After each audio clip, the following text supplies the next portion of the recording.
बस्ती जिले के NH-28 बोल बम के जयकारों से गूंज रहा है। लाखों की संख्या में कांवड़िए अयोध्या से जल लेकर बाबा भद्रेश्वर नाथ की तरफ बढ़ रहे हैं, जहां पर जल चढ़ाकर बाबा भोले से अपनी मनोकामना पूरी करने का आशीर्वाद प्राप्त करेंगे। जिला प्रशासन ने कांवड़ यात्रा को लेकर सभी तैयारियां पूरी कर ली है, लेकिन डीजे पर जिला प्रशासन अंकुश नहीं लगा सका। डीजे की वजह से एक शिव भक्त की हार्ट अटैक से मौत हो गई। मृतक की पहचान सिद्धार्थनगर जिले के विनोद गुप्ता के रूप में हुई है। हरैया थाना क्षेत्र के बड़हर कला पेट्रोल पंप के पास कांवड़ियों के बीच डीजे बजाने का कंपटीशन शुरू हो गया। कंपटीशन के दौरान दोनों डीजे फुल साउंड में भक्ति सॉन्ग बजाने लगे, जिसकी वजह से विनोद गुप्ता अचानक बेहोश होकर जमीन पर गिर पड़े। आनन फानन में उन्हें CHC पर भर्ती कराया गया, जहां पर इलाज के दौरान उनकी मौत हो गई। डॉक्टरों ने हार्ट अटैक से मौत की वजह बताई है।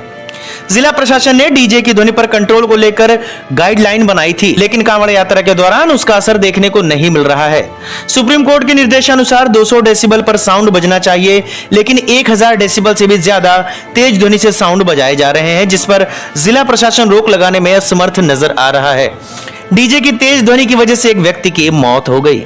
इस मामले में CHC हरैया के डॉक्टर अभय सिंह ने बताया, विनोद गुप्ता नाम के एक पेशेंट आए थे। उम्र उनकी 45 साल थी। वो सीने में दर्द की शिकायत लेके आ रहे हैं। उनका यहाँ पे इलाज किया जा रहा था। इलाज के दौरान की हालत गंभीर होने लगी। हमको फिर रेफर किया गया यहाँ से।